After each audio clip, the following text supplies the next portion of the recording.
Magpapatuloy po kayo, mas lalo maging active sa Panginoon. Parang wala po yung gawain yung mga bata dahil tatatuloy ang mga bata nito. Papatuloy yung aking maganda kong pamumulitan sa likod. So wala ko na Sunday school. Mainit daw po sabi ng teacher. Kunti lang daw po. Kasi yung piniripare niya po pang 100 katao.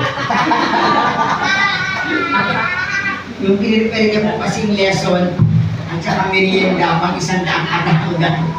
Kaya po wala daw po kakain ng 100. Kaya po hindi na daw po kayo lalabas. Mainit daw po ang reklamo po ng aking misis. So huwag mag-alala, Sister Jane. Tag-ulan na, malapit na, at hindi ka nang makakawisan. So, salamat sa Panginoon. At 2 linggo po tayong nag-break sa ating series na Corinthians. Kung matatandaan niyo po, 2 Sunday po tayo na nag-break. Dahil nga po, binigyan daan natin yung nakaraang Sunday, Family Day. And then the last Sunday, bago yung Family Day, ay hindi po tayo nag-Corinthians. Sino po ang nakakaalala ng last